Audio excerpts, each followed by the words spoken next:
Beleza, tá gravando. Boa tarde a todos. A palestra de hoje é com a Maria Eduarda, nossa coordenadora de bibliotecas da rede da Unifesp. O webinar será sobre pesquisa em base de dados, parte 1. Né? Amanhã, neste mesmo horário, teremos a continuação, né, deste webinar. E boa tarde a todos, que tenhamos uma tarde frutífera de muito conhecimento. Obrigada, Daiane, pela oportunidade de falar, né, um pouquinho. Eu espero, né, contribuir aí para o conhecimento de todos e posso adiantar que eu dividi a minha aula em duas partes, né, exatamente porque para a gente entender que são coisas distintas, né, importante esse entendimento, por quê? Normalmente, vocês estão visualizando a tela? Sim, estamos. Perfeito, tá.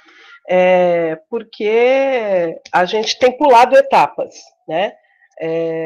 Eu falei numa entrevista, num curso de evidências da Unicamp, onde eles fizeram uma entrevista comigo, eu disse que as pessoas estão pulando etapas de fazer busca simples, né, de fazer uma busca de forma normal, como fazíamos antigamente, né, de procurar o bibliotecário na biblioteca para fazer uma busca simples, inicial da sua pesquisa, para que depois a gente possa, então, formular as perguntas adequadas, né? Então, está faltando muito isso.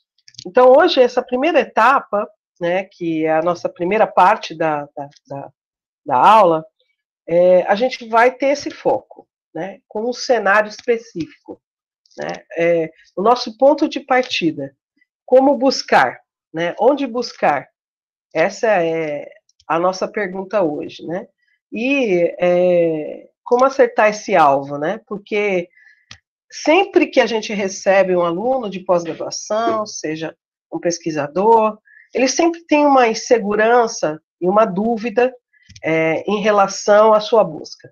Ele acha que não ficou completa, e até nós mesmos, bibliotecários, ficamos inseguros muitas vezes.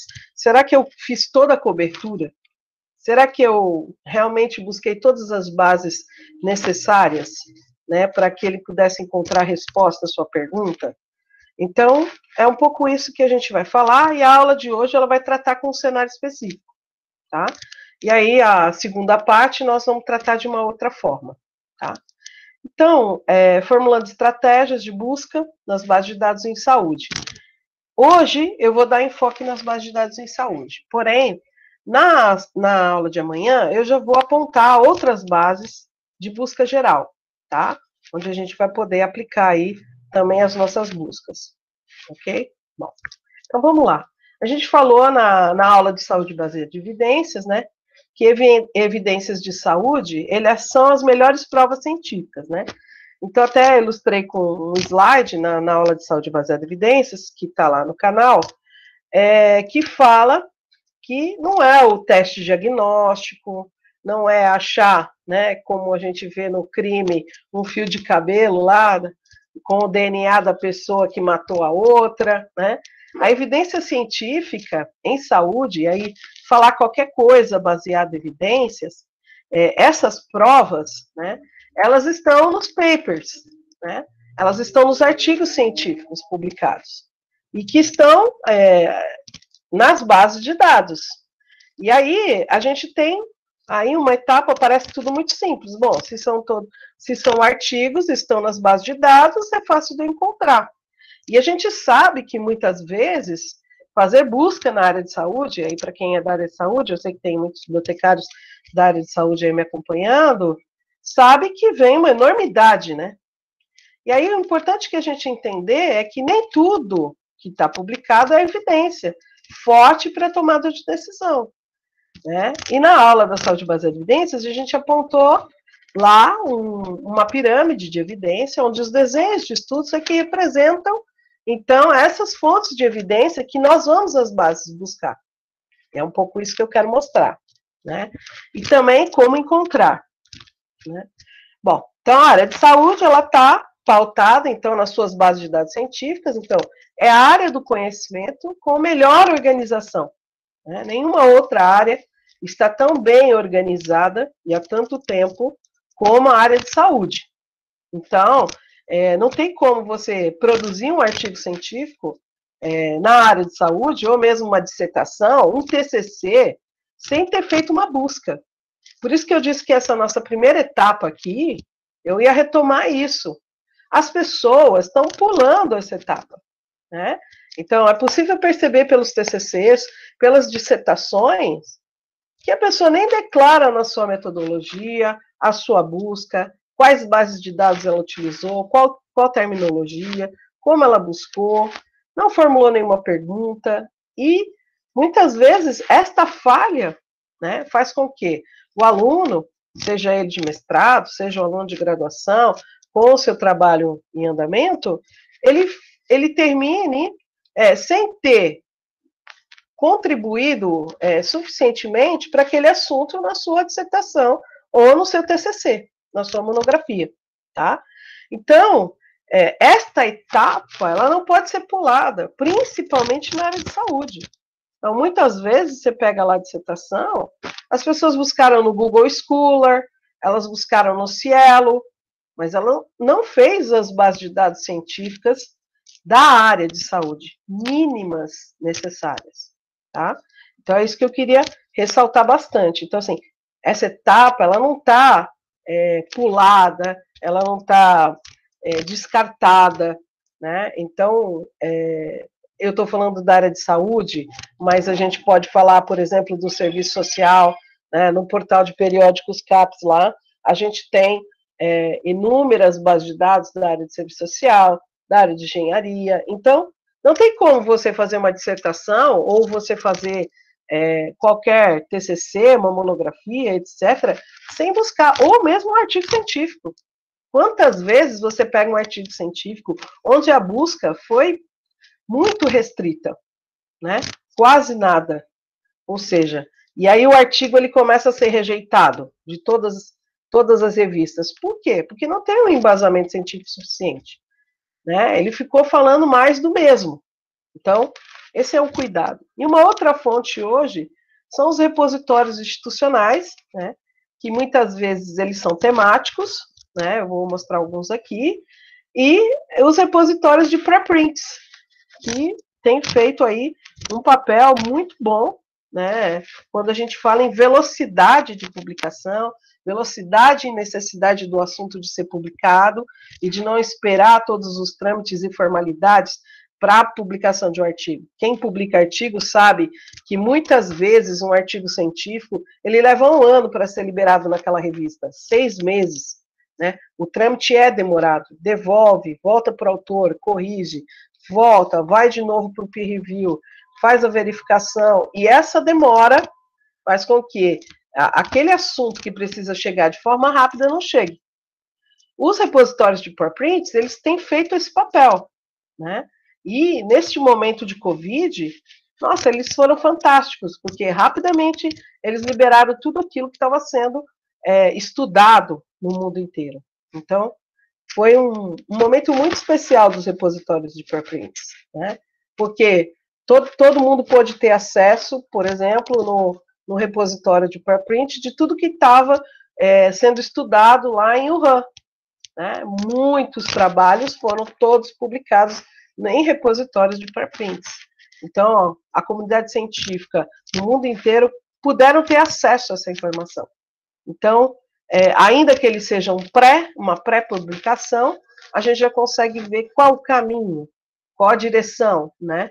E os repositórios permitem, muitas vezes, que você faça comentários, que você dê um olhar novo para o pesquisador, e que ele, ao término desse preprint, quando ele vai publicar na revista finalmente, e aí ficará esse artigo disponível nas bases de dados, ele esteja melhor elaborado, ele esteja melhor desenvolvido, tendo tido várias visões no mundo inteiro, tá?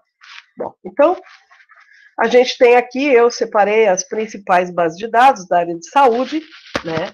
E imagina que a gente tem aí alunos, né? Alunos de graduação, pós-graduação, que precisam, então, na hora de definir a sua busca, saber quais bases de dados eles vão utilizar. Então, em primeiro lugar, é muito importante que o bibliotecário conheça, né? Ele tenha conhecimento de todas as bases de dados que estão disponíveis e acessíveis. E o que essas bases representam para aquela busca, para aquele assunto. É lógico que cada pergunta necessitará de bases diferenciadas, né? Mas o que a gente precisa saber em saúde, né? Que a gente tem bases mínimas obrigatórias, né? E essas mínimas obrigatórias correspondem a, eu estou falando de evidência, né? Para que eu possa falar baseado em evidências, eu tenho que ter feito a cobertura dessas 3 mínimas, tá? Obrigatórias. Bom, e são elas a Cochrane, o PubMed e o Embase, ok? Eu costumo falar que brasileiro, né, que para Brasil e América Latina, a gente tem como obrigatoriedade buscar a Lilacs também, que a gente vai ver na aula de amanhã, tá? Ela é um pouco mais complexa na hora de buscar, requer mais alguns detalhes dentro da busca, para que a gente possa extrair dela um melhor resultado dentro dessa ferramenta. Mas, quando a gente fala de nossos alunos, e aí vamos pensar fora da caixinha, não só saúde, né? A gente tem aí as outras áreas do conhecimento, a gente tem Scopus e o Web of Science, que representam todas as áreas do conhecimento. E a gente vê nas dissertações e nos TCCs que minimamente nem isso, nenhuma única dessa base foi feita a busca por os nossos alunos ou pelos nossos pesquisadores, muitas vezes, né? Então, ainda que eu não seja da área de saúde, eu não tenho essas 3 bases como obrigatórias quando eu vou falar em evidência, eu não vejo para as outras áreas nem mesmo o uso da Scopus nem da Web of Science. E aí, falando para bibliotecários, né? Fazer biblioteconomia baseada em evidências. Quais são as nossas bases obrigatórias? Scopus, Web of Science, LISA ou LISTA, que são as bases específicas da área de biblioteconomia, né? Ah, Eduarda, e se eu for da área de educação? Ah, você pode fazer Scopus, Web of Science e ERIC, né? Então, conforme, né, aquilo que eu vou fazer de busca, eu defino as bases de dados. Mas para eu definir as bases, eu preciso conhecê-las, saber o que contempla nelas, né? Que elementos estão lá dentro, o que ela vai fazer de cobertura dentro daquele assunto que eu estou buscando, né? Quanto ela é importante. Bom, e quando a gente fala nisso, né, a gente tem um cenário, pensando aqui, o quanto tempo você tem, né? Quanto tempo você tem, né? Fazendo aí uma brincadeirinha, né? Quase sempre a gente não tem tempo nenhum. E as pessoas que a gente atende também, né? Então, quando chega alguém na biblioteca e fala assim para mim, olha, eu vim aqui para fazer uma busca rapidinha. Aí eu já falo, ó, rapidinha não é aqui, né? Deve ser em outro lugar. Não tem busca rápida, tá? Busca rápida, veja, é uma busca que você vai fazer aí aleatoriamente. Então, você faz lá no Google, dá uma olhadinha, vê o que tem. Quando você senta as bases de dados para fazer busca, e aí eu não falo de uma busca tão detalhada, que é o que a gente vai falar amanhã, que é a busca de alta sensibilidade, a gente tem que ter um mínimo aí de estratégia, né, e de bases que a gente vai cobrir, para que a gente tenha um cenário de resposta rápida, né? E aí aqui a gente pode pensar no cenário, desculpa, achei que estava aqui, num cenário do profissional de saúde que está buscando a evidência disponível aí, né, já de uma maneira rápida para uma tomada de decisão, né? Então, eu quero hoje, estou atendendo no pronto-socorro e houveram muitas demandas e eu preciso saber qual é a última evidência sobre determinado medicamento ou sobre determinada doença que eu possa tomar e mudar minha prática, tá? Então, o que a gente vai falar hoje é um pouco esse topo aqui da pirâmide, ó, tá? A pirâmide está aqui e a gente vai falar o quê? de revisões temáticas, de síntese de evidência, de sinopse de evidência, tá? E a gente vai mostrar isso dentro de vários mecanismos, dentro das bases de dados, como buscar isso de forma rápida, para uma atualização rápida, para uma tomada de decisão, ou também pensando num cenário, vou começar a minha dissertação, vou começar a formular minha pergunta, seja ela para uma revisão sistemática, para um overview, para uma scoping review, para uma revisão integrativa, enfim, para os vários cenários e tipologias documentais que eu tenho aí, né? Eu sempre começo fazendo uma busca abrangente, uma busca de cenário, né? Eu costumo dizer que isso aqui é uma busca de cenário, porque muitas vezes você recebe na biblioteca o pesquisador, o aluno, e você começa a fazer perguntas para ele em relação ao trabalho dele mesmo, e aí aquilo que ele quer buscar, aquilo que ele quer responder em relação àquele assunto, e muitas vezes ele mesmo não leu nada sobre aquilo. Ele teve uma boa ideia da prática do atendimento dele, ou da experiência do orientador dele, que sugeriu, então, que ele fosse por esse caminho, porém, ele não tem profundidade neste conhecimento, né? E isso ele precisa fazer. E precisa fazer porque ele precisa saber como que está aquele assunto no mundo, né? Porque hoje a ferramenta, ela traz para você o mundo, né? Então, você não vai pegar só na América Latina aqui, ali antes.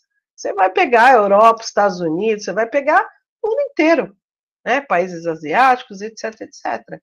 Então, esse topo da pirâmide aqui, ó, ela já nos dá uma visão, e aí ele serve para que eu tenha instrumentos e informações para que eu gere uma tomada de decisão baseada em evidência.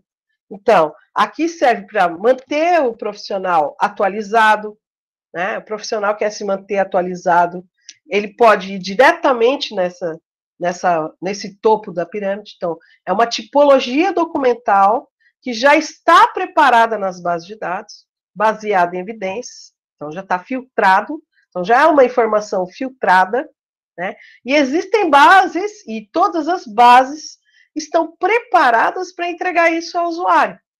E o bibliotecário pode desempenhar esse papel perfeitamente, né? Entregando ao usuário. Veja, com o que eu vou explicar e mostrar aqui hoje, o próprio usuário pode fazer isso, né? Eu indico que sempre procure o bibliotecário, porque ele sempre vai te auxiliar em algo que, às vezes, você desconhece da ferramenta inicialmente. Mas tudo que a gente vai mostrar, e as bases que a gente vai mostrar, todo usuário faz de casa, tá? Então, a gente vai se concentrar aqui, ó, no topo da pirâmide. Então, a gente tem um cenário específico, né, de visualizar o que tem na literatura, o que tem de evidência na literatura. Eu não estou falando de qualquer informação, não é de qualquer artigo que está colocado lá dentro. Eu estou trazendo um filtro dessa informação. Então, aquilo que é evidência, que serve para hoje minha tomada de decisão ou não, ou serve para eu tomar a decisão que eu preciso desenhar uma revisão sistemática ou uma nova pesquisa, né? Porque não há neste cenário aquilo que eu espero, tá? Bom, e aí a gente falou na aula da saúde baseada em evidências que o segundo passo é buscar essa melhor evidência, né? E como buscar? Uma das nossas primeiras perguntas aí é como buscar essa evidência, né? Bom, e aí nesse segundo passo a gente costuma falar de fontes secundárias e fontes primárias. É importante a gente entender essa distinção aqui, né? E quando a gente fala fonte secundária, logo na nossa mente vem o pensamento que ela é a segunda do campeonato, né? Aquela que não levou o título, né? Não foi campeão. Então, o Corinthians não foi campeão, ficou em segundo no campeonato, né? Ou o Palmeiras não foi campeão, segundo do campeonato. Na verdade, aqui, a fonte secundária, ela é a campeã do campeonato. Foi ela que levou o título, foi ela que levou a taça para casa, tá? É muito interessante a gente entender isso. Por quê? A fonte secundária, ela é um resumo de evidência filtrado por qualidade e relevância. O resumo aqui a gente precisa entender que não é um resumo como o do artigo, que tem lá 300, 500 palavras, de acordo com a norma da revista, mas este resumo é um resumo de toda a literatura, ou seja, alguém que já é habilitado no método, né, de buscar evidências, sintetizar, fazer sinopse, e existem revistas especializadas para isso, né, já fez essa busca em todas as bases mínimas obrigatórias, trouxe todas essas evidências, sintetizou e entregou para você numa fonte secundária. Então, ou seja, você vai ler, por exemplo, uma revisão sistemática que fez busca em 3.000 artigos, que selecionou 60, que avaliou a qualidade dos 60 e ficou com 5 artigos. E o que de fato tinha força de evidência gerou uma revisão sistemática. Essa revisão sistemática é um resumo de evidência filtrado por qualidade e relevância. Tá? Então, ou seja, você não vai fazer tudo isso para obter uma resposta. Né? Então, quando você começa a sua busca, então, e aqui a gente muda aí um paradigma do buscar, porque normalmente a gente vai no Google, depois vai no Lilacs, depois vai no Cielo, né, porque tudo em português, e tem aquela visão limitada daquela informação, tá? E começa escrevendo a sua dissertação, a sua pesquisa a partir disso, né?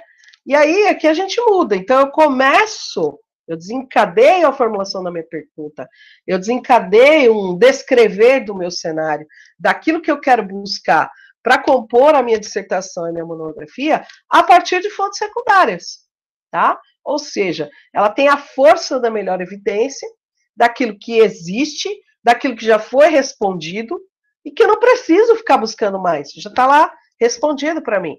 E eu posso até mudar minha prática, né? Como é difícil, mas tomar decisões baseadas em evidências, ok? Então, o que a gente muda aqui, nesse primeiro momento, é buscar, então, essas fontes secundárias, que se apresentam, como a gente mostrou ali na pirâmide, de várias formas, como revisão sistemática, como síntese e como sinopse, né? Tem vários formatos. E as ferramentas já entregam isso para você de forma eficaz. A gente vai ver isso já já, direto na ferramenta, tá? Bom, e não é porque é uma fonte secundária e acabou. Ah, é uma revisão sistemática, tá ótimo. Eu não preciso checar mais nada, né? É necessário checar se não há conflito de interesse, se ela explica claramente a questão elaborada, se há uma metodologia explícita baseada em evidências, né? E aqui eu queria destacar que as pessoas olham lá e veem que houve uma estratégia de busca de alta sensibilidade, que é o que a gente vai ver amanhã, que é uma estratégia específica, feita para o desenvolvimento de revisões sistemáticas, e as pessoas acham que só aquilo já é uma revisão sistemática. E elas esquecem de olhar o restante, tá? E tratam aquilo como se fosse uma revisão sistemática. E não é, tá? E depois, se ela tem regularmente uma atualização. Não adianta eu recuperar uma revisão sistemática de 10 anos atrás. Ótimo. Eu pego aquela revisão sistemática de 10 anos atrás, vejo o que ela respondeu, faço uma nova estratégia, inclusive eu posso identificar nessa revisão de 10 anos atrás, que está lá publicada, identificar até erros na estratégia de busca dela, a cobertura das bases, aumentar a cobertura dessas bases, né? E propor novos desfechos a serem respondidos. E ir buscar, então, novos ensaios clínicos que atualizem aquela revisão e que mostrem outros resultados possíveis, tá? Então, esse regularmente atualizado, eu vou mostrar algumas ferramentas aqui que são atualizadas semanalmente. Então, acabou de sair a evidência sobre aquele assunto, eles atualizam a base. Então, é importantíssimo esse fator de atualização, tá? Bom, e aí, vamos pensar num cenário de Covid-19, né? Então, a gente está aí, e cada dia surge um remédio novo, uma planta nova, um método novo para suprir, né, a falta de conhecimento sobre o vírus. e sobre o tratamento dele, né? E aí, assim, vamos pensar em 3 medicamentos que tá aí na mídia, né? Esse Anita aí, né? Que se chama nitazoxanida. A gente tem o Ivermectin, que está bem forte aí também nas pesquisas, e o Favipiravir, né? Peguei 3 medicamentos aí, pensando nesse cenário de Covid.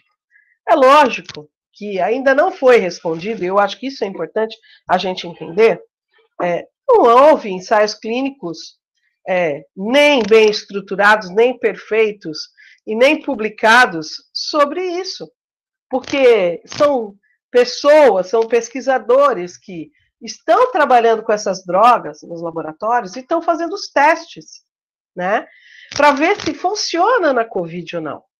Né? E isso aconteceu lá com a cloroquina, com a hidroxicloroquina, com a azitromicina, né? E aí o que acontece?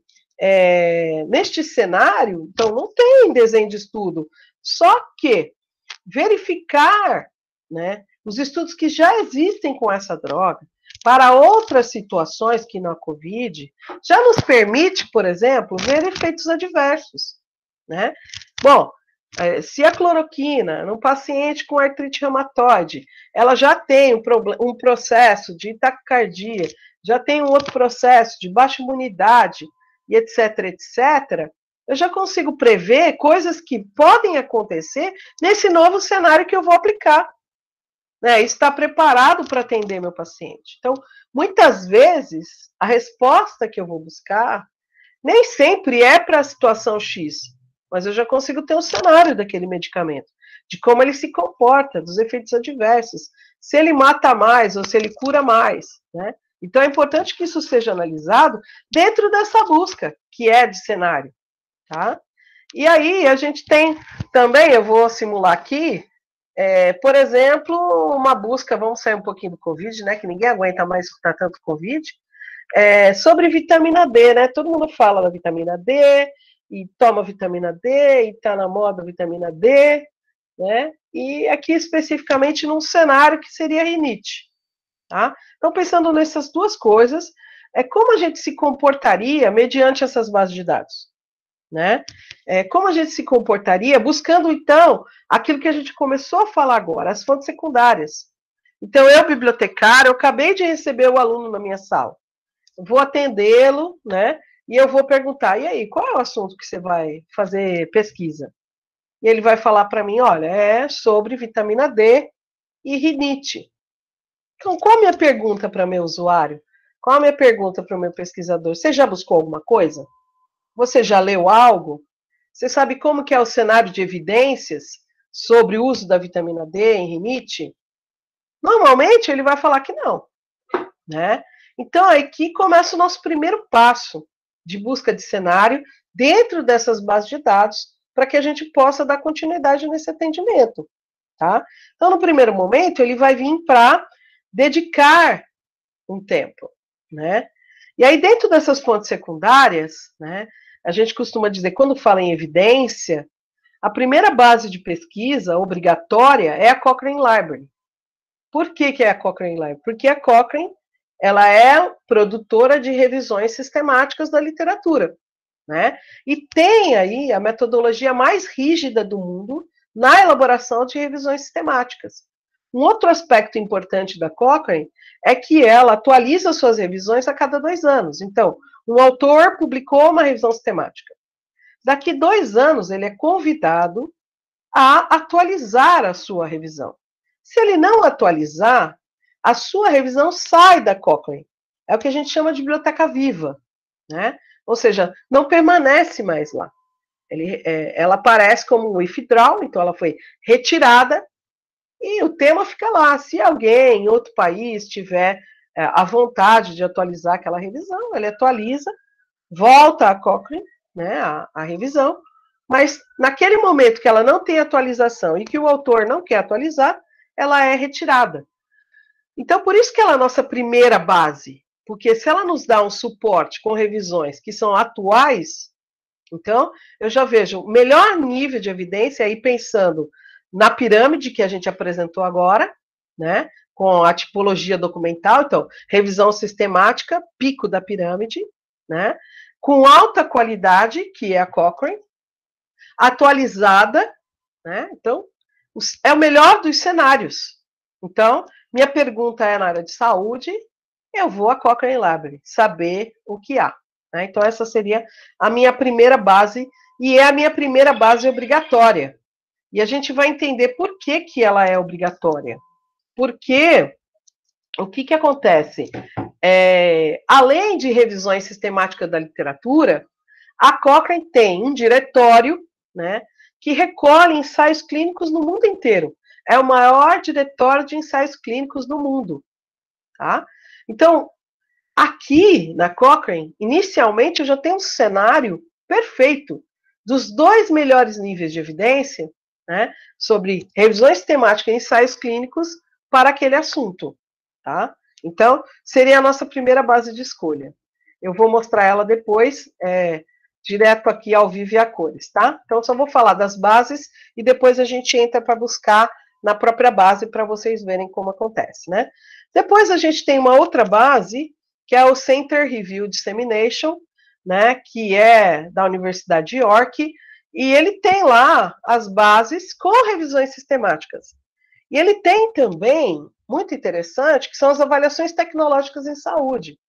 Então, são guides menores, então eu avalio tecnologicamente aquela droga, aquela tecnologia, pode ser um teste diagnóstico, pode ser uma droga, pode ser qualquer coisa, né, tecnológica, e de uma forma sintetizada, com a melhor evidência, para uso rápido, tá? E ela tem aqui as bases que eu posso me utilizar. Então, eu tenho o Center Review Dissemination, né, que é da Universidade de York, e tenho também, aí a gente, do lado lá da pirâmide, a gente tinha lá, demonstrando uma ferramenta que chama Trip Database, que é um mecanismo metabuscador. Ele já busca concomitantemente em várias bases de dados, né, tudo que há, de acordo com os níveis de evidência, como aquela pirâmide é apresentada. Então, o TRIP está pautado naquele topo da pirâmide.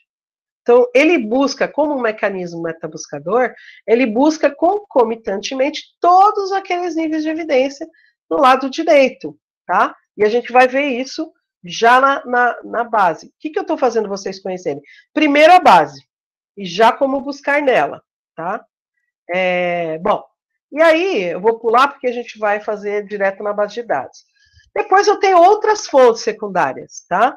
Que são as sinopses, as sínteses, né, baseado em evidência, e isso está publicado em periódicos, tá? E a gente tem, na verdade, algumas bases que trazem essa síntese, né? Então, por exemplo, só que essas bases são pagas, né? A Dynamed, né?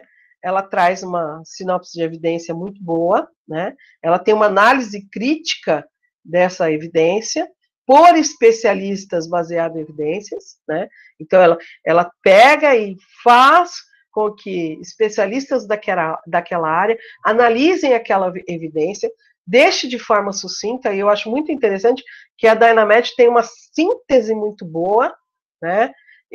Um pouco diferente de outras bases para tomada de decisão, baseada em evidências. Depois a gente tem o Clinical Evidence, que no papel, por exemplo, às vezes tem 3 páginas de evidência, bem sucinta também, do que funciona e não funciona para ser buscado. Tá? E o UpToDate, que eu vou mostrar daqui a pouco, que a gente tem assinatura na Unifesp, né? Que a síntese de evidência aqui, ela já é um pouquinho maior, existem síntese de 10 páginas, 20 páginas, mas ela traz a história da doença, o diagnóstico, o tratamento, tudo que é possível naquela doença, para a prática. E que é interessante, como daqueles critérios que a gente leu, é que ela é atualizada semanalmente. Ou seja, se eu tenho, meu profissional está de posse dessas ferramentas, ele consegue rapidamente ter informações sintetizadas para tomada de decisão. Agora, pensa no usuário que vai desenvolver ainda a sua pesquisa. Ele já tem, de forma sintetizada, tudo que funciona e que não funciona. De repente, ele está querendo responder uma pergunta que já está respondida, né? Ou seja, já tem resposta. Por que ele vai fazer isso tudo de novo?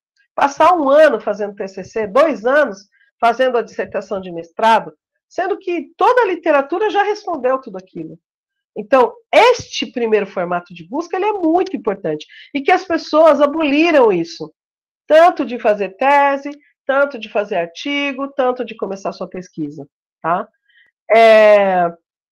O que é importante aqui dentro da evidência é que ela é filtrada. Então, eu não vou trazer a base inteira. Ele não vai ler 1000 artigos para definir a pergunta dele. Vocês vão ver que vai ser bem reduzido isso. É bem sintético. Por isso que a evidência é tão importante. Ela serve como um filtro dentro dessa importância que tem a área de saúde, né? Com essa explosão de publicações. Né? Então, aí eu tenho algumas fontes já filtradas por evidência, né? Que estão disponíveis de forma gratuita, né? No caso aqui, o CycleByte, né? Que é do grupo da Universidade da Austrália, né? Onde eles já sintetizaram tudo que há em psicologia, então é uma base de psicologia já baseada em evidências. Então, o pessoal da Baixada, que é da área de psicologia, essa é uma fonte obrigatória para eles, porque já está tudo sintetizado de evidência. Ele consegue fazer uma busca e já saber o que já está mapeado, o que não está, o que foi, o que não foi. Né? Então, antes de começar qualquer coisa, seja ele aluno de graduação ou de pós-graduação, ele já tem um cenário aqui sintetizado dessa evidência. Em vez de ele ficar buscando aleatoriamente um monte de coisa e nunca fechar nada. Tá? Bom, para a área de fisioterapia, a gente tem a Pedro, que também é filtrada, né, por evidência. Na área de terapia ocupacional, a gente tem a OT-Seeker, tem também a CycleByte, que eu já falei, e tem a SpeechByte, que é da área de fonoaudiologia. Né? Eu sei que a gente não tem fono na Unifesp, né? Eu acho que tem Campo São Paulo, né? Então, a gente já tem aí várias plataformas sintetizadas por evidência, tá? E é por aí que a gente começa a nossa busca, já com esses maiores níveis de evidência, olhando no cenário mundial se alguém já respondeu aquela pergunta. Porque senão, para que eu vou ficar 1 ano, 2 anos? Existem revisões sistemáticas, gente, que levam 4 anos para ser elaborada, tá? Que não é tão simples, são revisões complexas, de assuntos amplos, né? Então, veja, a gente vai perder 4 anos quando aquilo já estava respondido, e aí a gente está falando só de não só perder tempo, né? A gente está em instituições públicas, a gente está gastando recursos que poderiam ser investidos, então, num foco melhor para que haja uma evolução dessa ciência. Então, não fazer busca nas bases de dados, não olhar cenário, não ver as melhores evidências disponíveis, faz com que a gente fique fazendo mais do mesmo, né? E as pesquisas não vão para frente, está faltando isso. Isso é muito importante. E as pessoas não estão fazendo mais. Por quê? Ela encontrou uma facilidade no Google Scholar, e ela busca lá, e vem um monte de artigo em full test, mas ela não fez a cobertura daquilo lá. Ela tem uma verdade enviesada. Né? Então, é como se eu olhasse uma figura de um ângulo, eu estou vendo uma parte e não estou vendo a outra. É a mesma coisa. Aqui a gente está falando de uma abrangência de bases que vai me dar a figura por completo, de como é aquele cenário naquele assunto no mundo inteiro, com a melhor evidência disponível.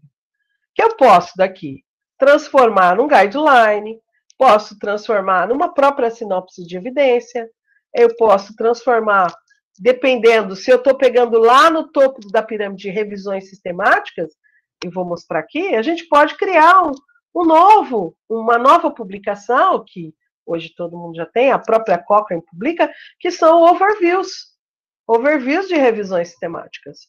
Ou seja, aquele profissional, em vez de ler 10 revisões sistemáticas, vai ler minha overview, que sintetiza naquele assunto tudo que funciona, tá? E ele não precisa ler 10 revisões. É isso que a gente precisa entender, né? Então, todas essas ferramentas aqui, ela mantém o profissional atualizado, que isso é muito importante. Então, o desenvolvimento dessa habilidade, ela é importante para a atualização profissional. né? Porque hoje o profissional de saúde, ele começa a procurar especializações, pós-graduações, porque ele sente que ele está ficando obsoleto. Ele está na prática do dia a dia, ele não consegue se atualizar mais. E ele acaba ingressando até no mestrado acadêmico, ou seja, ele não tem pretensão nenhuma de dar aula, né? De ser um mestre de verdade, de seguir a carreira docente. Mas ele vai porque ele quer estar atualizado, né? Enquanto que ele precisa desenvolver essa habilidade de busca nas bases dessa forma, novamente, para que ele se mantenha atualizado com as melhores evidências disponíveis. E passa, assim, a sua pesquisa para aquilo que ainda não foi respondido, tá? E aí a gente tem os repositórios, né, que eu falei, então as bases e os repositórios que também nos deixam a par, por exemplo, num momento como esse, que aconteceu a Covid, onde todas as pesquisas eram prévias, elas eram pré, né? Ainda não tinha fechado definitivamente, mas queria-se colocar logo à disposição da comunidade científica tudo aquilo que estava sendo analisado e os achados, ainda que muitos foram retirados, né? Existiam muitos vieses, foram criticados, mas foi uma forma de a gente não enviesar ou não ingressar pelos mesmos erros, né? E trazer de forma rápida essa informação. Bom, e aí a gente tem aí um da área médica, que é o MedArchive, né? Fantástico, né? Para a Covid-19 ele teve um papel brilhante, né? E é daqui que as outras plataformas, né? Recebem também os artigos para publicação depois, né? Você pode informar, né? E a gente tem o da área de biologia, que é o BioArchive. A gente tem o Cielo Print, que também foi lançado aí em abril, né? Dia 7 de abril. Ele se tornou disponível e está bem recheado agora, né? E depois a gente tem algumas outras bases, que a gente chama de literatura cinzenta, né, disponíveis para a gente encontrar algumas coisas, porque às vezes aquela pesquisa já foi feita, ela deu negativa, não funcionou, tiveram muitos problemas, e nessas bases de literatura cinzenta, eu consigo encontrar algumas coisas aí que não acabaram no resultado como um artigo, né? E eu consigo, então, de posse disso, desenhar melhor aquilo que eu vou produzir, tá? Esse aqui é um banco de teses, né? É um repositório de teses, que tem aí milhares de teses da área de saúde. Tem o próprio repositório da Unifesp, que a gente falou ontem, né? O nosso repositório, queira ou não, ele é um repositório temático, porque até 11, 12 anos, nem sei, 15 anos atrás, a gente só tinha área de saúde. Depois, com a expansão, é que a gente ganhou todas as outras áreas do conhecimento.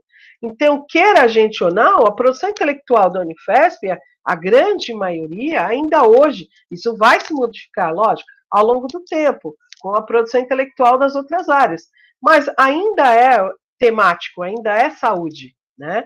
Então a gente precisa ver, porque às vezes a gente está propondo fazer uma tese, eu estou aqui na Baixada, e aquela tese já foi desenvolvida lá no Campo São Paulo, né? Já teve alguém que já falou sobre aquilo.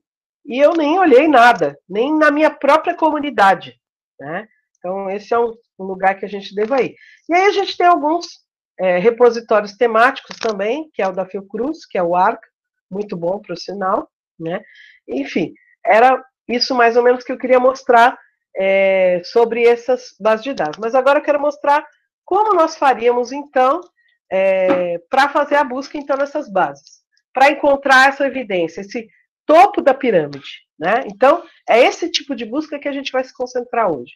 Comecei minha pesquisa, ou vou tomar alguma decisão baseada em evidências, quero me manter atualizado, serve para tudo isso, tá? Ainda aqui, eu não estou fazendo estratégia para revisão sistemática. Eu ainda não estou fazendo estratégia tão elaborada, usando tantos os recursos da ferramenta. É uma busca simples, né? Mas que faz com que eu tenha cenários mundiais sobre o assunto que eu estou buscando, para que eu tenha melhores esclarecimentos, tá? É isso que a gente tem que entender hoje. Essa nossa aula de hoje é para isso, tá? E como isso aconteceria, então, nas bases? Eu vou entrar aqui nas bases, para que a gente possa olhar. E aí a gente, como eu acabei de dizer, a gente começaria, então, pela Cochrane Library. Minha primeira base obrigatória, né? Eu estou falando, se alguém quiser interromper, ou, né, pode fazer as perguntas aí, a Daiane pode mandar no chat aí, alguma coisa, tá? A gente pode pausar se tiver alguma dúvida, tá? Não me importa. Bom, então, dentro das fontes secundárias, eu disse que a nossa primeira base de dados... Tá dando para visualizar a tela, gente? Só responde isso, por favor. Porque às vezes a gente Eduarda, fica falando... tá sim. Tem duas perguntas. Você gostaria de responder agora ou fica para o Não, final? pode perguntar, porque às vezes é do que eu acabei de falar, né? E esclarece para todo mundo. Tá, tem uma que a Rosane Barreto perguntou, onde entra os artigos teóricos na pirâmide de evidência? Ele não entra. Como evidência, não, tá? Ele não entra na pirâmide. E Ele outra pode pergunta... servir para ela fazer o background, né? A introdução, né? Para buscar informações aí para o background, mas ele não entra como evidência. Não como evidência. Perfeito. E outra pergunta também da Rosane é sobre a fonte secundária, seria também os artigos da revisão integrativa? A revisão integrativa é uma fonte secundária, né? Porque ela reúne, né, evidências, né, de alguma forma, alguns desenhos de estudo específicos, apesar de que muitas revisões integrativas, elas integram também estudos qualitativos, né? Mas ela faz, não meta-análise, mas ela faz metassíntese, ou seja, ela tem uma forma de elaborar, né, esses dados qualitativos, né, e aí ela vai, lógico, buscar desenhos específicos para responder aquela pergunta, tá? Mas ela é uma fonte secundária, porque o autor, quando que eu tenho uma fonte primária? Quando eu começo a criar, o que é uma fonte primária? Por exemplo, um ensaio clínico, né? Eu vou fazer um ensaio clínico, é uma fonte primária. A secundária, eu construo a revisão sistemática a partir de estudo primário, que é ensaio clínico. Ou seja, eu não fiz os ensaios, eu coletei os ensaios, então, eu coletei os dados daquele ensaio que vão compor a minha revisão sistemática, tá? Então, veja, é por isso que ela é secundária, assim como a integrativa, né? Eu sugiro sempre que, dentro de uma revisão integrativa, você faça uma boa estratégia de busca, com alta sensibilidade, e que você faça isso que eu acabei de dizer. Primeiro, vá ao cenário buscando o que há de evidência. Se tem revisão sistemática do assunto, se tem ensaios clínicos, e depois, para o desfecho específico, que só tem estudos quali, você termina dizendo ela, porque aí ela é integrativa de fato, porque ela trouxe o que há de evidência, integrou para um determinado desfecho os desenhos que são quali, porque existem desfechos que só são respondidos, né? A área de enfermagem usa muito estudo quali para responder alguns desfechos. Então, eu trouxe o que há de evidência para aquilo, né, o melhor nível, o topo da pirâmide, e trago também os estudos qualitativos para integrar. Então, ela é uma fonte secundária, tá? Eu acho que eu respondi. É importante que já esclarece para todo mundo, né? Então, ferramenta de busca da Cochrane, né? Estamos lá na Cochrane. Então, eu falei que é o meu primeiro lugar de busca, acabei de receber meu aluno, acabei de receber meu pesquisador. Não sou bibliotecária, sou eu mesmo que vou fazer minha pesquisa. Posso utilizar a Cochrane Library de casa, né? A Cochrane Library está de livre acesso para todo brasileiro, quer dizer, isso aqui só no Brasil. Então, a CAPES assina, não só para quem tem acesso ao portal CAPES, a CAPES assina Cochrane Library para todo brasileiro, irrestritamente. Ou seja, ela entende que a evidência é importante e fica de livre acesso. Eu não preciso estar dentro da Universidade Federal, ter minha senha de intranet, nada. Eu sou um profissional de saúde, estou lá na UBS, consigo acessar Cochrane, fazer minha busca e pegar full teste dela. Tá? Em nenhum país do mundo existe isso. Tá? Então, o Brasil, ele investiu nisso, para que a gente tenha, assim, a melhor informação possível. E aí vocês vão ver que a gente não precisa de muita coisa para que a gente possa saber se tem evidência ou não dentro da base Cochrane, tá? Então, hoje a busca é simples, A gente está vendo só busca simples, mas busca com filtro de evidência, tá? É isso que a gente tem que pensar. Ela é simples, mas ela é com evidência, para melhor definição da pergunta. Amanhã a gente vai ver a evolução disso, que é a busca avançada e a busca de alta sensibilidade, tá? Então, eu vou aqui, eu vou digitar aqui na Cochrane, um daqueles medicamentos iniciais que eu falei lá, né? Então, estão falando muito sobre o Ivermectin para o uso do COVID, né? Essas possibilidades. Então, eu venho aqui na Cochrane, né, e digito lá, Ivermectin. Ivermectin.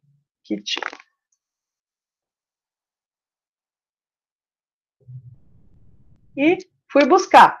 Ou seja, eu não preciso ser um expert de busca, digitei errado. Não pode digitar errado, tá?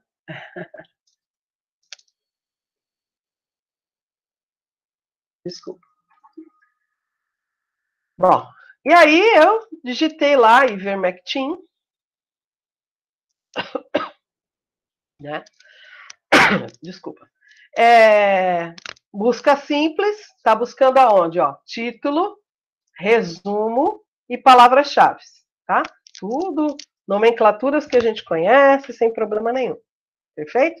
Bom, a Cochrane Library, ela tá dividida, o que eu chamo de diretórios, ó, tá? Então, o primeiro diretório da Cochrane são de revisões sistemáticas Cochrane. O que são revisões sistemáticas Cochrane? São revisões publicadas na Cochrane, desenvolvidas com metodologia Cochrane, tá?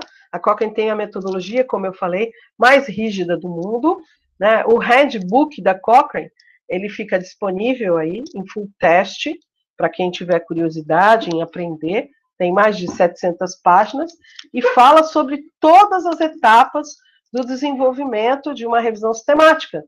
Em qualquer desenho de estudo, até de um overview, até de estudos quali, porque aí ele indica o uso da metodologia da Joanna Briggs, né, para quem perguntou aí da revisão integrativa, né, veja, o próprio Cochrane indica a metodologia da Joanna Briggs, né, ou seja, como eu trato os estudos qualis, né, como eu trato um ensaio clínico, vai falar sobre tudo isso, tá? Então quem tiver curiosidade, depois pode ir lá.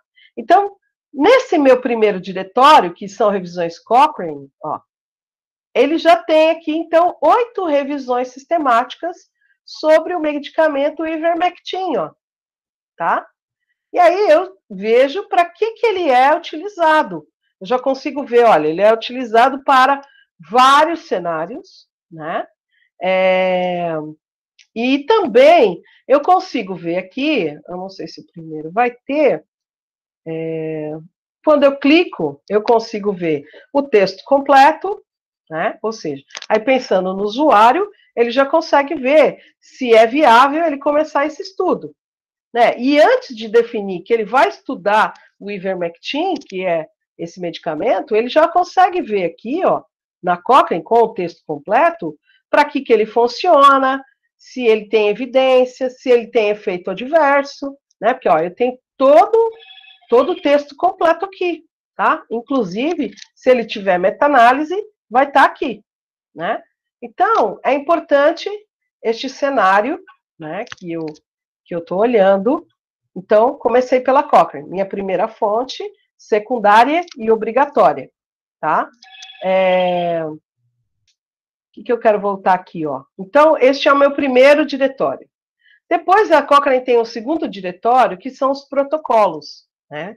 Então, quem faz a revisão Cochrane, em primeiro lugar, precisa registrar um protocolo. Na verdade, primeiro se registra o título, né? Então, eu vou ao grupo da Cochrane, que trata daquele meu assunto. A Cochrane tem mais de 54 grupos, né, temáticos, espalhados no mundo inteiro. E aí, conforme o meu assunto, o meu grupo está em um país do mundo, né? E eu vou lá e registro meu título. Ele fala, olha, aqui na Cochrane não tem ninguém fazendo esse título, seu título está autorizado. Aquele título está fechado para você, tá? E aí ele te dá um prazo para que você publique um protocolo, né? O que é um protocolo? É como se fosse um pré-projeto, né? Já definindo os desfechos, né? E a gente viu aqui na Center Review Dissemination, ó, que existe o Próspero. O Próspero é um lugar onde a gente pode registrar os protocolos, tá? Por que se registra protocolo? Né? E a Cochrane até publica o protocolo. Vou voltar lá, ó. Porque, às vezes, a gente começa com uma intenção, aquela pesquisa, define desfecho, no meio do caminho, eu vi que não era bem aquilo, né? E eu acabo mudando tudo. As revistas hoje, os artigos, exigem o registro dos protocolos. Por quê? Eu consigo ver se de fato aquilo que você se propôs, você terminou. Mesmo que dizendo que aquilo não funcionou, não tinha resultado, não mudava a prática, tá? Então, os protocolos, eles são importantes, porque eu já vejo se ele está sendo estudado para determinado assunto aqui, ó, para reduzir a transmissão da malária, né? O ivermectin está sendo utilizado aqui, né? Então, eu já consigo ver quem, em que país está desenvolvendo aquele estudo. Ele não está pronto ainda, mas ele já está claro para a comunidade científica. Ou seja, se aqui ele está vendo a redução da transmissão da malária, eu não vou começar de novo a fazer uma revisão sistemática do mesmo assunto. Ou seja, já tem alguém que vai perder 2, 4 anos lá fazendo isso, né? Então, eu já vou pensar uma outra forma. O que eu posso fazer? Né? E o terceiro diretório da Cochrane, que eu acho também fantástico, que é porque a Cochrane reúne, então, os 2 melhores níveis de evidência. Né? Então, eu já consigo ter um cenário muito bom aqui. Revisões sistemáticas Cochrane, da melhor qualidade possível, tem os protocolos em andamento, do que está sendo feito na rede Cochrane no mundo, e eu tenho aí, então, o maior diretório de ensaios clínicos do mundo, ó, que é as minhas fontes primárias, que vão gerar minhas fontes secundárias, tá? Então, eu tenho aqui, ó, 605 ensaios clínicos sobre o ivermectin, tá? Aí eu posso propor, então, aí, inclusive, ó, para Covid-19, ó. Tudo que está sendo publicado para uso, ele está sendo coletado e colocado nas bases, tá? Então, inclusive, o uso de ivermectin para pacientes com Covid-19. Então, eu já consigo ter um cenário, então, nesse primeiro momento, a nível das melhores evidências, no topo da pirâmide, sobre o ivermectin. E poderia também fazer os outros medicamentos, da mesma forma. Ó. Vou pegar o Favipiravir.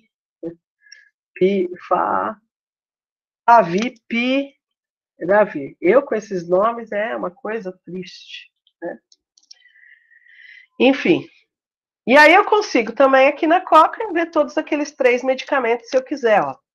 E aí eu vejo que não tem nenhuma revisão Cochrane, não tem nenhum protocolo em andamento sobre isso, mas tem que 35 ensaios sobre o Favipiravir, ó, inclusive para a Covid-19, tá? Então eu já estou vendo que há aqui, então, ó, um ensaio registrado ó, no clinicaltrials.gov sobre o uso do Favipiravir, né, em pacientes hospitalizados com Covid-19. Então, eu já sei que tem um ensaio clínico em andamento, né? E aí eu posso ir lá, olhar o registro, onde está sendo, o que está sendo desenvolvido, e ver outras formas, tá? Bom, a Cochrane, o mais importante é que a gente veja se tem revisão Cochrane, se tem protocolos e se tem ensaios. Melhores níveis de evidência. Então, esse é o meu primeiro lugar de busca, tá? Bom, aí eu tenho outros lugares para ir buscar, onde eu posso dar cenário para o meu usuário, né? E um deles foi aquele que eu mostrei, que é o Center Review Dissemination. Por quê? Esse é um centro, né, que é da Universidade de York, mas a National Health Science, a agência mundial que busca as evidências para tomada de decisão no Reino Unido, faz revisões sistemáticas e deixa disponíveis aqui no CRD. Né? Então, quando eu clico aqui, ó, databases, eu tenho lá, ó, eu já tinha feito o teste, ó, eu tenho as bases disponíveis aqui, ó, aqui, nesta base, que é o DARI, que é a própria base da NHS, ó, National Institute for Health Research, que é a agência lá de saúde do Reino Unido, né? Então, tudo que eles buscam, ó, avaliações tecnológicas em saúde, Health Technology Assessment, tá? Fica tudo disponível aqui, ó. Então, eu já consigo fazer uma busca, ó, Ivermectin, buscar, e consigo ver aqui que tem 11 produtos, né, ó, disponíveis, ó, da própria agência que está sendo estudado o Ivermectin, tá? E aí, eu, como o pesquisador, ou como o aluno, começo a me apropriar dessas informações e ler que cenário eles estão sendo utilizados, que efeitos adversos ele tem, por quê?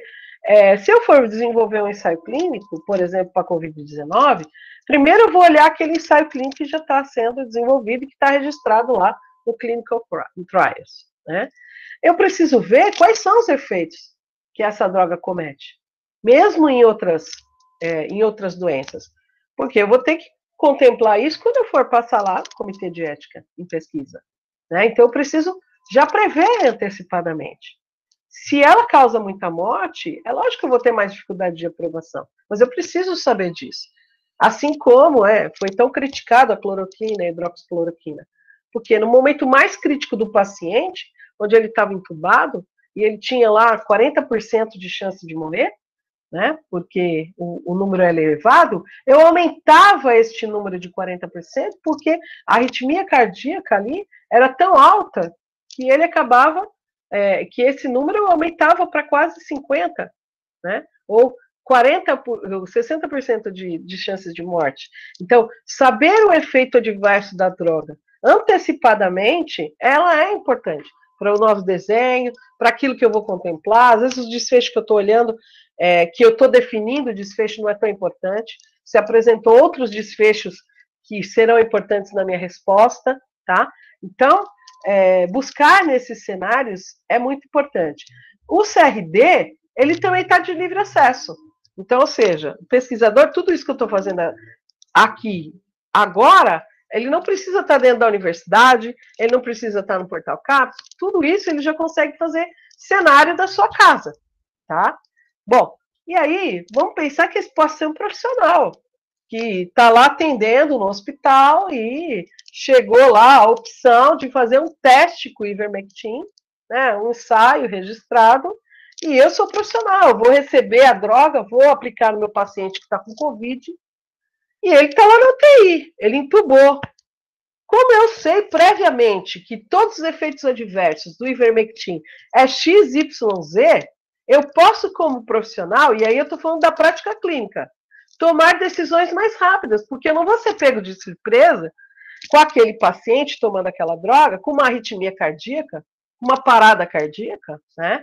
Sendo que eu já sabia previamente, na minha busca de cenário, que eu poderia ter evitado, ou ter tratado mais rapidamente, ou ter diminuído a dose, etc, etc. No entanto, quando eu não contemplo isso, eu ignoro esse tipo de efeito adverso, o que acontece? Eu mato mais do que curo. Né? Eu não estou fazendo benefício, eu estou fazendo malefício. Lembrando que eu falei na aula, né, da saúde baseada em evidências, que a medicina, né, a saúde, ela não é uma ciência exata, né, é uma ciência de probabilidades. E eu preciso diminuir essa probabilidade, aumentar mais a minha certeza, para matar menos. Né? E a gente está falando de vidas. Né? Então, veja, profissional de saúde hoje se manter atualizado. Né? Então, a gente está falando de um cenário básico, e que é possível qualquer um fazer. É isso que eu quero mostrar. Né?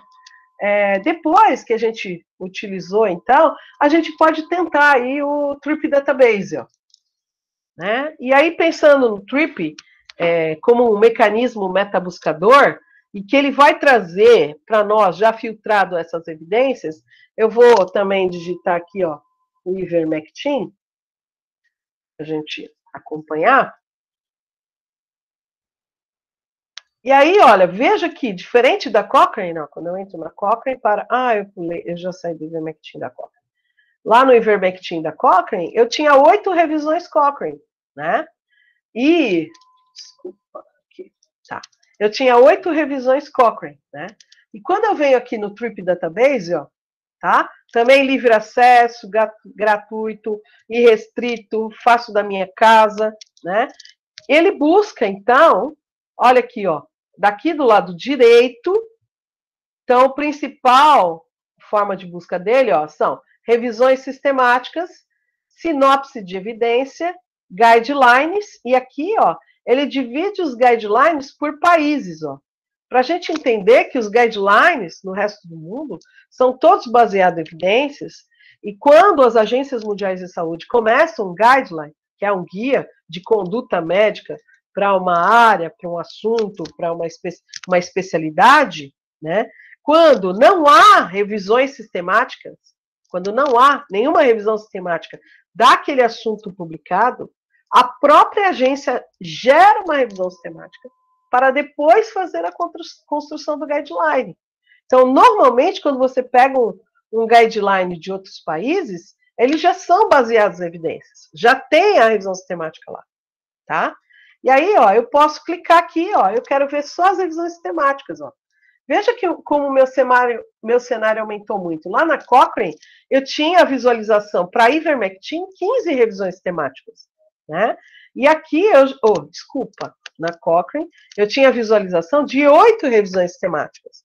Já aqui, na Trip Database, ó, meu cenário é de 15 revisões, ou seja, ampliou totalmente, né? Só que aí eu tenho sinopse de evidência, ó, né? Eu tenho aí sinopse, ó, veja que aqui do lado direito, eu tenho lá a pirâmide de evidência, ó, e ele demonstra da onde saiu essa sinopse, ó, tá lá no topo, o topo sempre é revisão sistemática, tá? Então a sinopse eu peguei lá uma revisão sistemática de 180 páginas, transformei em 30 páginas, construí uma sinopse, tá? Avaliei, coloquei, tá? Tá aqui, ó. Então, eu tenho aqui a pirâmide indicando qual é o meu nível. Sinopse, evidence base, tá? Bom, vamos dizer que eu quero ver um guideline da Austrália, ó. Clico aqui, ele traz para mim, então, 2 guidelines da Austrália, tá? Então, eu já tenho aqui tudo por evidência. Eu tenho aqui, ó, ensaios em andamento, ó. Isso aqui eu não tenho acesso, tá? Isso eu não tenho acesso, eu consigo ver só os que estão abertos, tá? Então, mas eu sei que tem 102 ensaios clínicos que estão em andamento sobre o Ivermectin, tá? Então, Trip Database. Ó, a gente falou na aula de saúde baseada em evidências, e a gente vai falar na aula que vem, da pergunta, né, do pico, de como fazer a estratégia de busca baseada no pico. Toda ferramenta de busca hoje, ela já se desenha para o pico, tá? Então, aqui, ó, eu tenho o pico, né? E vamos dizer aqui que eu vou fazer um teste lá, como eu coloquei lá. Eu vou colocar vitamina D, opa, desculpa a intervenção. Eu vou colocar rinite, né? E vou colocar como intervenção a vitamina D. Pronto, vou começar uma revisão sistemática sobre o uso de vitamina D ou não. Ou vou criar uma sinopse de evidência para dizer se há evidência disponível falando sobre a efetividade e segurança da vitamina D para quem tem rinite alérgica, tá? Então, vim aqui no meu primeiro cenário, então eu recebi lá o meu aluno que quer desenvolver uma revisão sistemática sobre esse assunto, e aí eu fiz o meu cenário, fui lá na Cochrane, fui no CRB, vim aqui no TRIP, e aí eu falo para ele, olha, já tem 2 revisões sistemáticas que falam sobre vitamina D. Ó. Aqui eu tenho, ó, rinite alérgica, ó, e não alérgica, né? Então ele tem aqui um guideline, na verdade é um guideline, ó, não, uma revisão sistemática mesmo, tá? que abrange tudo, inclusive a vitamina D, tá? Então, o que eu vou oferecer para o meu usuário? Essa leitura. Ele tem que já ver o que está desenvolvido, o que tem de evidência que funciona, ok? Então, esse é o primeiro atendimento, é o primeiro momento, é o start da busca. E se ele é um profissional que está atendendo, eu sou um otorrino, tenho recebido muito paciente que falou que lá na internet tem uma propaganda das vitamina D e que está barato e que resolve a rinite alérgica, né? E, assim, o que não... se não matar, né? Vai que é bom, né? E aí eu não quero estar com esse pensamento. Eu, como otorrino, quero responder meu paciente: ó, é inútil você tomar vitamina D, não tem nenhuma eficácia nem eficiência, não é seguro, não é bom, e eu vou poder responder, né? Então eu, como profissional, também posso ter essa resposta, como também posso desencadear a minha nova busca. E aqui eu vou clicar, muitas vezes, o full test está aqui, ó, tá? Ó, este guideline, que é a avaliação tecnológica em saúde, ó, ele tem 432 páginas. Então, ou seja, você tem muito acesso hoje a muita informação de evidência que você pode pegar e tomar decisão, tá? Bom, e aí a gente pode ir para o PubMed, né, também, e aí a gente olhar de uma forma diferenciada para o PubMed, por quê? As ferramentas de busca, elas já se organizaram para ter esse filtro de evidência, tá? No PubMed normal, né, na interface normal, eu consigo fazer esse filtro de evidência, topo da pirâmide, comecei minha pergunta, já vou ver se tem isso. Se alguém já fez, já gastou tempo, eu vou começar do zero, tá? Mas também, aqui no PubMed, ele tem uma ferramenta que se chama Clinical Queries. Clinical Queries, tá? Onde, aqui, internamente, funciona um filtro, ó, Filter Information, tá? Tanto aqui quanto aqui. Aliás, aqui funcionam vários filtros para várias categorias de estudo, tá? Eu não estou vendo esse filtro. O que é um filtro, né? Um filtro é uma estratégia de alta sensibilidade criada e validada para identificar desenhos de estudos específicos. Ou seja, aqui no PubMed existem filtros de alta sensibilidade desenvolvido pelo Heinz, que é da Universidade McMaster, tá? E validado, né? Porque não posso criar um filtro sem validar, né? Na outra aula que eu dei, já nem me lembro que dia que foi, eu dei uma aula, acho que foi de PubMed, não sei, algum aluno me mandou um e-mail, me mandou a estratégia dele para eu validar a estratégia dele. Não sou eu o bibliotecário que valido somente. Né? Veja, e eu disse para ele, veja, você não vai fazer uma estratégia para buscar revisão sistemática, nem uma estratégia para buscar meta-análise, nem uma estratégia para buscar ensaio clínico, porque já existem filtros validados para isso. E eles já estão aqui, ó, dentro da própria ferramenta. Então, quando eu clico aqui, ó, Filter Information, ó, eu consigo visualizar o que está por trás da ferramenta. Eu não vejo isso. Mas eu tenho um filtro lá, ó, para identificação de ensaio clínico, né? Tem um filtro sensível, um mais específico. E esse filtro está aqui, ó. É uma estratégia de alta sensibilidade para identificar aquele desenho de estudo específico. E aqui, pensando numa pirâmide, ó. Eu tenho de terapia, diagnóstico, etiologia, prognóstico. Lembra que a gente tinha as perguntas? E quais eram os desenhos específicos? Lá na aula eu mostrei esse slide. Amanhã eu vou mostrar novamente. É isso, tá? E aí eu tenho aqui também, ó, uma estratégia de alta sensibilidade para a identificação das revisões sistemáticas, ó. Tá aqui, ó. É isso que está funcionando ali por trás. Então, se eu quero achar uma revisão sistemática na base de dados do PubMed, eu não vou criar uma revisão, eu não vou criar uma estratégia de alta sensibilidade. Ela já existe. Mas se eu quero declarar na minha metodologia que eu utilizei ela, o que eu faço? Eu copio ela aqui e digo, foi utilizado o filtro para identificação de revisões sistemáticas, do Clinical Queries, do PubMed, ok? E cola lá o filtro que você utilizou. Você só precisa declarar o que você utilizou. Ah, Eduardo, eu usei o filtro para identificação de ensaios clínicos, não do PubMed, da Cochrane. Ótimo. Só diga que usou o filtro para identificação de ensaios clínicos da Cochrane, que eu vou mostrar lá amanhã, e cole ele lá, tá? Mas a gente está fazendo uma busca no geral aqui, tá? Então, cenário, ó, nosso foco da aula de hoje, cenário. Então, definição de pergunta, elaborando melhor a pergunta, porque ninguém faz isso, e aí o que acontece? A pessoa fica fazendo 15 perguntas, 10 perguntas, porque ela não leu nada, ela não pesquisou nada, ela não viu o cenário de nada, tá? Então, para a pergunta se tornar mais fácil, você teve a boa ideia, mas você não sabe tudo daquilo. Então, primeiro você olha o cenário, vê o que o mundo já falou sobre aquilo, o que há de evidência sobre aquilo, tá? E é esse tipo de busca que a gente está fazendo. Então, quando eu vou aqui, ó, e digito ivermectin, tá? Ó, concomitantemente, eu tenho resultado nas duas colunas, ó. Para ensaios clínicos, ó, eu tenho 5.025 artigos, ó, inclusive para COVID-19.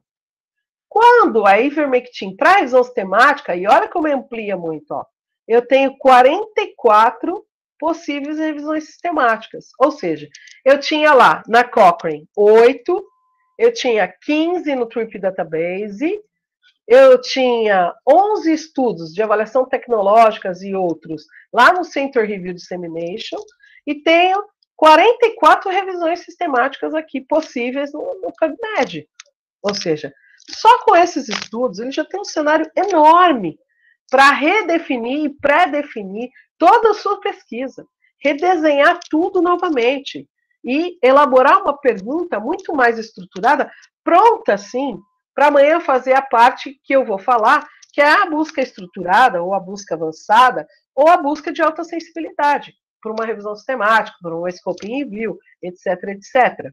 Tá? Então, assim, não é possível pular etapa, é isso que é importante de a gente marcar aqui hoje, né? Porque a gente está pulando etapa, a gente está fazendo coisa ruim, não tá bom.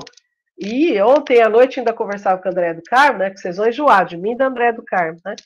Tanto que a gente fala aqui, mas eu conversava com ela à noite, ela estava falando, a gente fez de tudo, está melhorando a qualidade das revistas, tudo. Mas como que melhora a qualidade do artigo? Como é que melhora a qualidade do artigo? Melhora aqui, ó, nisso tudo que a gente está falando aqui. E aí a gente tem um papel do bibliotecário importantíssimo, importantíssimo, porque o bibliotecário é a pessoa que pode auxiliar tudo isso, né? Que pode dar aí toda uma sustentabilidade ao pesquisador. E eu falo que quem quer fazer qualquer coisa baseada nele, nunca faça sozinho. Convide um peer review com você para analisar os artigos, convide um bibliotecário, convide um estatístico, convide alguém da área especificamente, tá? É muito legal que você faça em equipe. Hoje, essa questão da multidisciplinaridade é muito importante, né? Então, dentro do artigo cabem aí vários autores, descreva qual a tarefa de cada um, né? A André apresentou brilhantemente lá o Ryan, né, e mostrou como é importante a ferramenta para a seleção e observação daqueles que vão avaliar os artigos que vão ser incluídos na revisão sistemática, né? Então, ou seja, aqui na plataforma dos webinars da biblioteca, você tem todos os recursos, desde entender o que é saúde baseada em evidência, desde as ferramentas, desde a busca, né, desde a definição da pergunta, que amanhã a gente vai falar sobre isso, né? Então, aqui no PubMed eu consigo, então, ter isso. Agora, vamos dizer que eu quero trocar o filtro, né? Que minha revisão sistemática é de teste diagnóstico. Vou clicar aqui e ele vai buscar, então, só estudos de teste diagnóstico. Veja que eu não preciso ficar alterando, aqui eu só vou mudando os filtros. Ó. Vamos dizer que eu quero prognóstico. Ó. 698 estudos. Só não muda aqui, porque a revisão sistemática é única para ivermectin. Tá? Então, eu consigo ter cenários aí muito bons, utilizando as próprias ferramentas, né, que vai me auxiliar aí para o início da minha pesquisa. Não pule em etapas, tem que fazer cada etapa possível, tá? Eu quero falar também que a gente tem aqui, por exemplo, no portal de periódicos CAPES, eu vou acessar, não deixei aberto.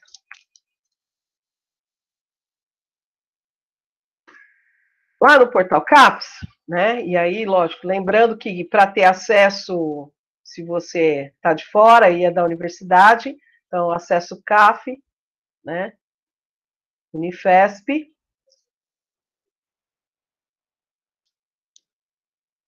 Unifesp, enviar. Ele vai abrir aí essa interface, que você já está, e vem aqui o seu login e senha da intranet, tá? Login, ok? Só para ilustrar, que a Daiane vai falar sobre o portal, mas o que eu quero ilustrar aqui, ó? Eu venho aqui, ó, buscar periódicos, e só vou digitar aqui, ó, evidence, ó, pesquisar, tá? Evidence. Ixi, acho que eu... evidence. O que eu tenho aqui, ó? Eu tenho 49 revistas que já são filtradas por evidência, tá? Então, eu tenho aí, ó, Clinical Evidence, eu tenho Core Evidence, ou seja, eu tenho aí, ó, várias revistas, ó, de saúde da criança baseada em evidências, que é um journal da Cochrane, tá? Olha, eu tenho medicina alternativa baseada em evidências, eu tenho odontologia baseada em evidências, eu tenho cuidados em saúde baseada em evidências. Por que é bom, gente, a gente vir aqui? Porque, às vezes, a área já tem sua revista baseada, ó, oncologia baseada em evidências. Ou seja, o que é isso? Alguém já habilitado no método, já mapeou o que há de evidência em ecologia, já trouxe para o periódico e já sintetizou, tá? Ou seja, você não vai ficar olhando 32 revistas da área de oncologia. Você vai direto, né, que já é baseado em evidências, naquilo que já funciona, tá? Depois vocês procurem aí, ó, tem medicina hepática, e etc, etc, etc, tá? Então, o primeiro lugar de busca são esses. Então, meu cenário de busca de evidência serve para tudo isso, né? Por último, acho que eu não falei do up-to-date, né? Onde eu também posso pesquisar. Vou colocar aqui, ó, vitamina D, né? E aí, essa já é uma base assinada, e aí você precisa estar acessando a Unifesp para poder acessar. Então, ó, vitamina D, a deficiência em adultos. Lembrando que aqui a sinopse da evidência é totalmente voltada para a prática, tá? Para a prática clínica. Então, ó, tem uma overview de vitamina D, ou seja, tem tudo aqui de vitamina D. E aqui, lembrando que essa ferramenta é atualizada semanalmente. Então, a última evidência está aqui, ó. Tá? Então, eu vou olhar tudo que fala, o que causa, qual a função, e etc.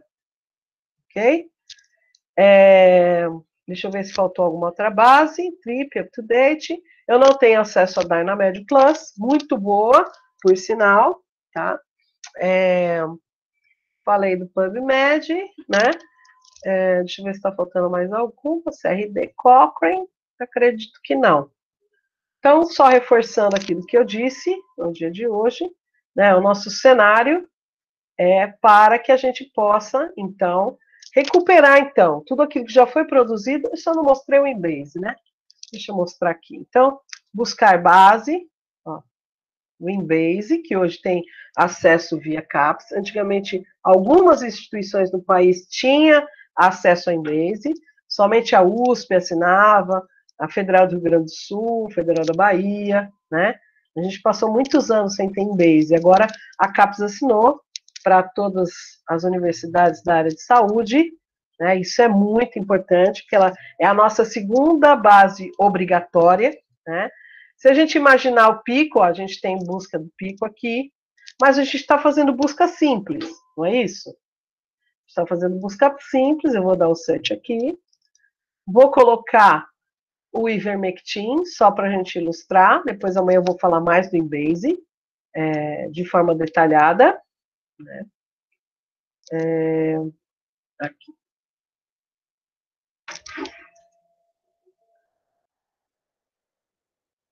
Tinho.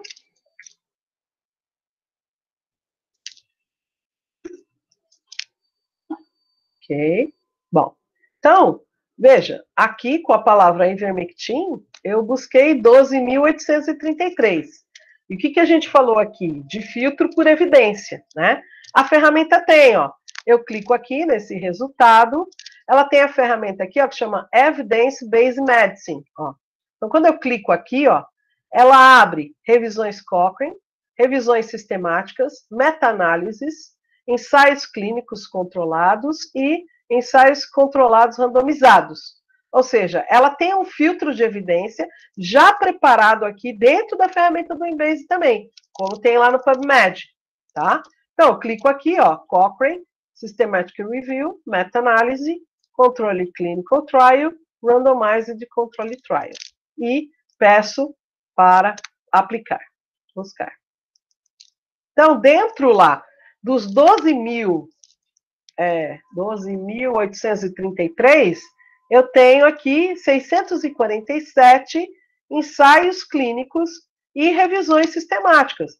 Se a gente reportar lá ao PubMed, a gente viu, a Cochrane, a gente tinha 605 possíveis ensaios clínicos, né?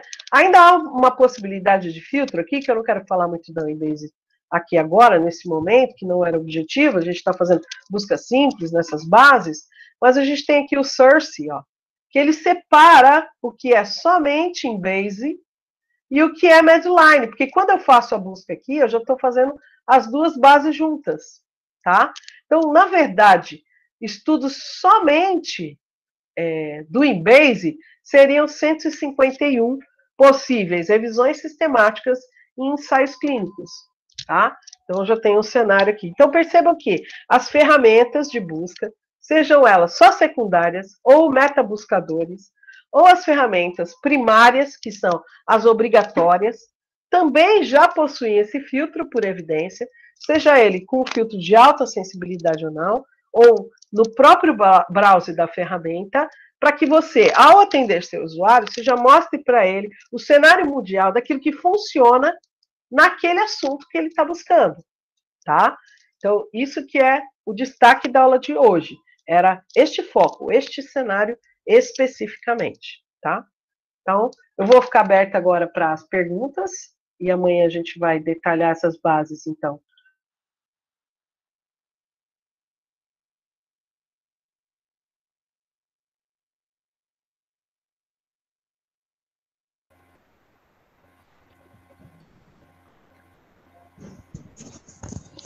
Eduarda.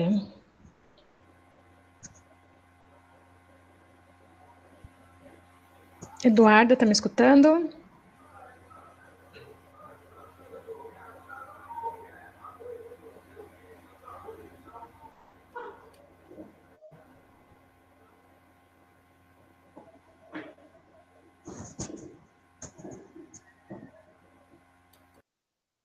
Eduarda.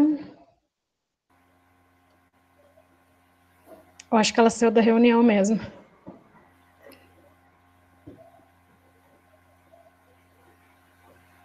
Eita, eu vou mandar mensagem para ela.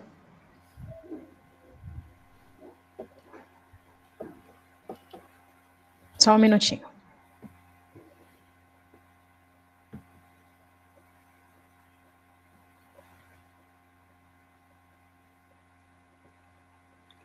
Eu acho que quando fecha, normalmente cai. Quando eu fecho o arquivo.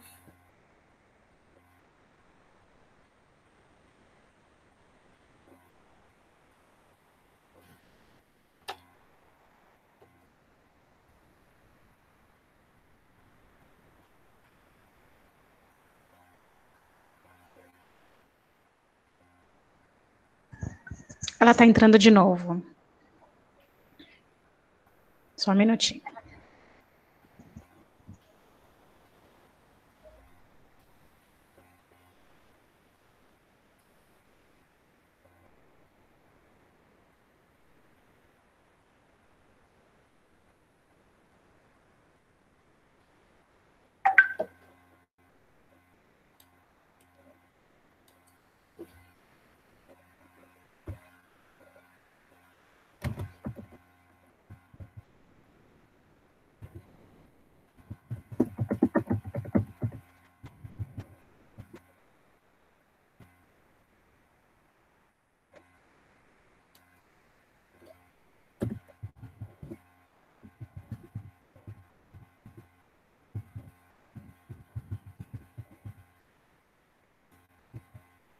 Oi, gente, fui embora, hein? Deixei vocês aí, ainda bem que eu tinha terminado, né?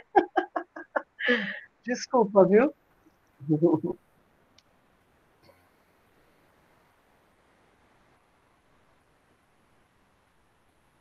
Bom, aí eu estou aberta para as perguntas, né? Que o pessoal queira.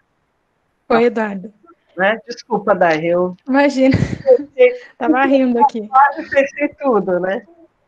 Imagina, sem problema. Uma pergunta e fugir do negócio. Desculpa. Então, como assim? Eu tenho uma pergunta aqui, da Rosane Barreto, né? Que ela perguntou qual a diferença do Próspero para a Cochrane, né? No sentido de cadastrar as revisões em andamento. Normalmente, quando você cadastra na Cochrane, um protocolo Cochrane, né, não precisa cadastrar no Próspero. Né? Agora, quando você não consegue registrar na Cochrane, ou você vai fazer uma revisão sistemática, que você pode até utilizar a metodologia Cochrane, mas você não vai publicar na Cochrane, né, porque a Cochrane tem todo um rigor. Quando você registrou o título, você registrou o protocolo, ok, a equipe de lá, porque você não faz sozinho, você faz aqui no Brasil com alguns pesquisadores da Cochrane no Brasil e com os pesquisadores do teu grupo na Cochrane e no resto do mundo. Então, o que acontece? Você tem que seguir uma agenda, né? Então, no momento que você publicou o protocolo, você tem prazo para ir colocando tudo lá, porque a gente faz a revisão dentro do Revman, exporta via ARC, né, que são todos os sistemas da Cochrane, e aí você tem prazos. Né? Então, às vezes, a pessoa não tem esse tempo disponível. Né? E hoje, quando você registra um protocolo, em menos de um ano já está publicado, você tem que correr. E aí, o que acontece? Muitas vezes a pessoa nunca fez uma revisão. E a revisão Cochrane é uma revisão rigorosa. Né? Aí a pessoa ainda tem que aprender a fazer. Ela ainda vai estudar para poder fazer. Então, ela não vai cumprir prazo na Cochrane. Então, ela opta por fazer a publicação fora da Cochrane. Ela registra no Próspero e publica em qualquer outra revista, tá? E aí ela indica onde está o protocolo publicado. Tá? É isso.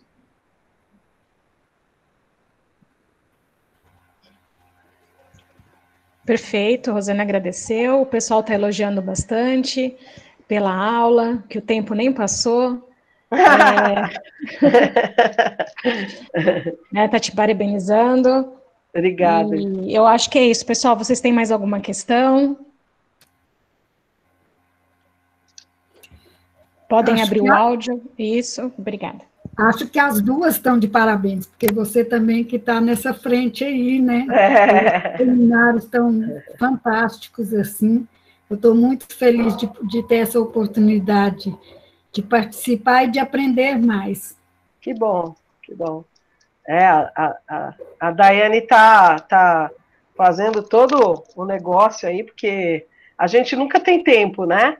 E é muito importante essa disponibilidade da Daiane. Ela está sempre muito disponível para isso. E ela é uma bibliotecária de referência, né? Ela é uma bibliotecária que também trabalha com essas bases.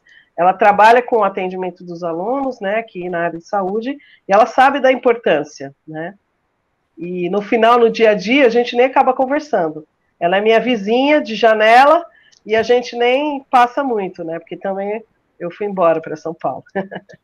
Mas estou voltando. Obrigada, Patrícia. Obrigada a todos. Então, acho que é isso aí. Vamos encerrar. Né? Eu vou parar aqui a gravação. Obrigada a todos. E amanhã a gente dá continuidade, então,